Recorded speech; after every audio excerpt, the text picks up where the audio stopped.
ప్రతి ఒక్కరు కూడా ఇంత కష్టపడ్డారు. వర్మ గారి అనుభవం, మనకి తంగెళ్ళ ఉదయ్ శ్రీనివాస్ గారి ఉత్సాహం, వీటన్నిటినీ ముందుకు తీసుకెళ్లి, అలాగే మన కృష్ణరాజు గారి ఆలోచన విధానం, వీటన్నిటిని ముందుకు తీసుకెళ్లి, ముఖ్యంగా ఇంతమంది ఆడపడుచులు ఉన్నారు దారి పొడవుతా, ముఖ్యంగా హాస్పిటల్ సరిగ్గా లేదు, ప్రసూతి కేంద్రం సరిగ్గా లేదు. అది నేను ముందుగా రాగానే మేము చేయగలిగేది ముందు ఆసుపత్రుల్ని బాగు చేస్తాం. అంటే ఎక్కువసారి మల్టీ స్పెషాలిటీ హాస్పిటల్ తీసుకొచ్చేలాగా నేను అవసరమైతే నా స్నేహితులు, నా సన్నిహితులు చాలా మంది డాక్టర్లు ఉన్నారు, వాళ్ళ చేత హాస్పిటల్ ఇక్కడే పెట్టిస్తాం. ప్రభుత్వం పరంగా లేట్ అయినా కానీ ప్రత్యేకించి ఇక్కడ పెట్టిస్తాం.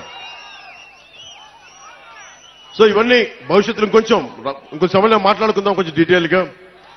ప్రత్యేకించి పీఠాపురం నియోజకవర్గానికి నేను ఏం చేయదలుచుకున్నాను, దాదాపు 12 నుంచి 14 పాయింట్ల ఫార్ములా ఉంది. మన పట్టు రైతుల కోసం ఏం చేయాలి, మన రైతాంగం కోసం ఏం చేయాలి, మన ఉద్యాన రైతుల కోసం, మన ఉల్లి రైతుల కోసం ఏం చేయాలి, మిర్చి రైతుల కోసం ఏం చేయాలి, అలాగే మనకి పశువుల సంత కోసం ఈరోజు శిస్తు వసూలు చేస్తున్నారు కానీ దానికి ఏం చేయాలి, వీటన్నిటి మీద, అలాగే మన రైల్వే క్రాసింగ్స్ వీటికి కూడా ఓవర్ బ్రిడ్జ్ కావాలా, ఎలా చేయాలి, వీటి మీద కూడా నాకు ఆలోచన ఉంది.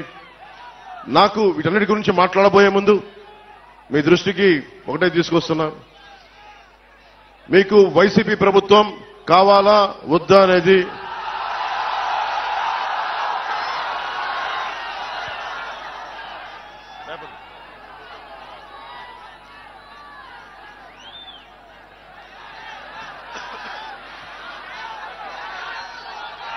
అంటే మీరు చాలా ఆలోచించి, అంటే ఎందుకు అడుగుతున్నానంటే నేను నష్టపోయాను. ఈ రోజున ఉప్పాడ తీర ప్రాంతం కోసేస్తే నా ఇల్లు కోల్పోవటంలా నా వాడపలిజ సోదరులు, నా పల్లికార సోదరులు నలిగిపోతా ఉన్నారు, నా వాడపలిజ ఆడపడుచులు నలిగిపోతా ఉన్నారు, అక్క చెల్లెలు నలిగిపోతా ఉన్నారు. నాకేమవదు. ఈ రోజున పట్టు రైతులు నలిగిపోతా ఉన్నారు, వెళ్ళి చిత్తూరులో అమ్ముకోవాల్సి వస్తుంది. అలాగే మిర్చి రైతులకి వాళ్ళకి మార్కెట్ కావద్దండి శుభ్రపరచుకోవడానికి. అలాగే ఏ సమస్యకైనా సరే ఇంతమంది యువత ఉన్నారు, మీకు పక్కనే కొత్తపల్లి SEZ ఉంది, ఎన్ని పరిశ్రమలు వచ్చినాయి, ఎంత ఉపాధి అవకాశం వచ్చింది, ఒకసారి మీరు ఆలోచించండి. వీటన్నిటినీ దృష్టిలో పెట్టుకొని మీకు వైసీపీ కావాలా కూటమి కావాలనేది మీరు చాలా ఆలోచించి మీరు నిర్ణయం తీసుకోండి. 2014లో ఆ రోజున వర్మ గారు ఇండిపెండెంట్ గా పోటీ చేసినప్పుడు ఆ రోజు నేను ఒకటే మాట చెప్పాను, రాష్ట్రం అంతా నేను ఎవరి పక్షం అయితే మాట్లాడతానో, ఎవరి కోసం అయితే నిలబడతానో అందరం కూడా జవాబుదారీతనం, అకౌంటబిలిటీ. ఈ రోజు నేను మా కూటమికి టీడీపీ, భారతీయ జనతా పార్టీ, జనసేన కూటమికి నేను ఓట్లు అడుగుతా ఉన్నాను. మేము మీకు జవాబుదారీతనం, పవన్ కళ్యాణ్ మీకు అకౌంటబిలిటీ. ఎందుకంటే నేనే పారిపోను, సమస్యని పరిష్కరించే దిశగా ముందుకెళ్తాం. పరిష్కరించలేని సమయంలో ఎంత సమయంలో పరిష్కరించగలం, మేము పడుతున్న ఇబ్బందులు ఏంటి, భవిష్యత్తులో ఏం చేయగలం, నేను మటుకు పారిపోను. వైసీపీ పార్టీ నాయకుల్లాగా నేనేం పారిపోను, నిలబడే తీరుతాను. నేను మాట ఇవ్వను. వైసీపీ వ్యతిరేక ఓటుని చీలనివ్వను అని 2021లో చెప్పాను. ఈ రోజున చీలకుండానే ఈ రోజున చూశారు మేము ముగ్గురు ఎలా నిలబడున్నాం ఇక్కడ. దేనికి అంటే అది ఒక దుర్మార్గమైన పాలనని ఎదుర్కోవాలి అంటే అంత సాధ్యపడే విషయం కాదు. జగన్ మాట్లాడితే నిరుపేదల పార్టీ, పేదలకి పెత్తందారులకి పార్టీని మాట్లాడుతూ ఉన్నాడు ఆయన. వాళ్ళ ఇంట్లో పాప అందరికీ డబ్బులు లేవంట, వాళ్ళ పార్టీ ఎమ్మెల్యేలందరికీ డబ్బులు లేవంట, కాకినాడలో ఉన్న ఈ మాఫియా డాన్ దగ్గర డబ్బులు లేవంట.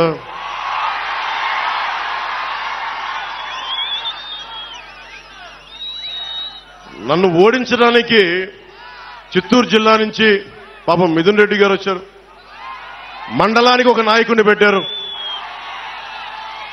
అరే పవన్ కళ్యాణ్ దగ్గర ఏమంత శక్తి ఉందే, ఒక్కడి మీద ఇంతమంది కక్ష కడతారా? ఒక్కడి మీద అతని దగ్గర శక్తి ఏముంది? పట్టుమని 25 మంది ఎమ్మెల్యేలను కూడా నిలబెట్టలేని పరిస్థితి. కనీసం 2 ఎంపీలని కూడా గెలుచుకోవాలని తపన పడుతున్నాడే, అతని మీద ఇంత కక్ష దేనికి? దేనికి ఇంత కక్ష? భవిష్యత్తు మనమని తెలుసు వైసీపీకి. నిలబడతాం, కొట్లాడతాం, చొక్కా పట్టుకొని ఈడుస్తాం, రాజకీయ నాయకుల్ని అకౌంటబిలిటీ తీసుకొస్తాం, జవాబుదారీతనం తీసుకొస్తాం. ఆ భయం ఒకటే అడగండి. వైసీపీ నాయకులు వంగా గీత గారిని కానీ ఎవరైనా సరే వైసీపీ నాయకులు మండలానికి ఒకళ్ళు వెళ్తా ఉన్నారు, వారిని ఒకటే అడగండి. సుద్దగడ్డ కొండ కాలువ ఈ ఆధునీకరణకి 170 కోట్ల రూపాయలు నిధులు విడుదల చేసినా ఎందుకు ఆపారని అడగండి. ఎందుకు సంతకాలు పెట్టాల్సి వచ్చిందని అడగండి. వాడికి సమాధానం చెప్పి ఓట్లు అడగమని చెప్పండి. చేబ్రోలు పట్టు రైతుల కోసం ఏం చేశారని అడగండి. వరద ముంపు కోసం గొల్లప్రోల్లో మన ఎస్సీ కాలనీతో సహా అన్ని మునిగిపోతా ఉంటాయి, వాళ్ళ శ్మశానం కూడా మునిగిపోతా ఉంటుంది. అలాంటి సమస్యల మీద వాళ్ళు ఎందుకు వచ్చారు? అవన్నీ తీర్చారా? ఈ రోజున ప్రతి 54 గ్రామాలు చెప్పి తిరుగుతా ఉన్నారు, మండలానికి ఒక నాయకులను పెట్టి తిరుగుతా ఉన్నారు. ఈ 5 సంవత్సరాలు మండలానికి ఒక్కొక్క నాయకుడు ఎందుకు తిరగలేదు? నిజంగా సమస్యలు ఎందుకు మీరు పరిష్కరించలేదు? మీరే కనుక పరిష్కరించుంటే పవన్ కళ్యాణ్ అవసరమే లేదు పిఠాపురానికి. మిమ్మల్ని నెత్తి మీద పెట్టుకుంటారు కదా. మీరు సమస్యల్ని పరిష్కరించలేదనే కదా ఈ రోజున జనసేన, టీడీపీ, బీజేపీ కూటమిని బలపరుస్తున్నారు ప్రజలు. అందుకని దీన్ని దృష్టిలో పెట్టుకొని మీరు ఒక్కసారి ఆలోచించండి. ఆ సౌండ్ ఎక్కువ, గాలి తక్కువ పార్టీని నమ్మకండి.